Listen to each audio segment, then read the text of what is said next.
নিমানাদার blog. আজকে মায়ের বড় বাবার পুজো দিতে যাওয়ার কারণে রাত্রেবেলা মা সাবু খেয়েছে এবং বাবা মায়ের সাথে সাবুই খেয়েছে, এবং আমার জন্য কিছু পরিমাণ ভাত ছিল, তাই ভাবলাম কিছু একটু করে খাই। তো বাড়িতে মিষ্টি আলু ছিল, গাজর ছিল, লঙ্কা ছিল, ভাত ছিল, এবং আমি ভাবলাম ঠিক আছে চলো এটা দিয়ে কিছু একটু হেলদি করে খাওয়া যাক।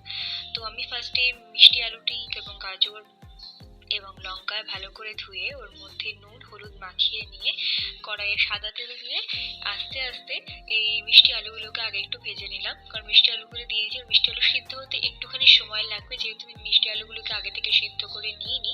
তাই জন্য মিষ্টি আলুগুলোকে আগে কড়াইতে দিয়ে নিয়ে যতক্ষণ পর্যন্ত মিষ্টি আলুগুলো একটু হালকা লাল লাল হয়ে আসছে এবং যে বোঝা যাচ্ছে যে মিষ্টি আলু সিদ্ধ হয়ে এসছে, ততক্ষণ অব্দি মিষ্টি আলুগুলোকে ভেজে নিয়ে তার মধ্যে রাখা ওই তেলের মধ্যেই গাজর এবং লঙ্কাগুলোকে অ্যাড করলাম, এবং তার মধ্যে একটু একটু করে ধনের গুঁড়ো, জিরের গুঁড়ো এবং হলুদ গুঁড়ো আর সামান্য পরিমাণ শুকনো লঙ্কা গুঁড়ো আমি অ্যাড করলাম। আর আমি এখানে 4টে পরিমাণ লঙ্কা ইউজ করেছি।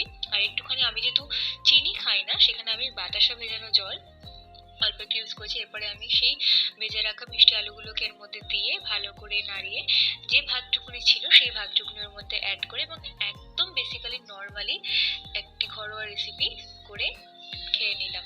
কেমন হয়েছে বলো তোমরা।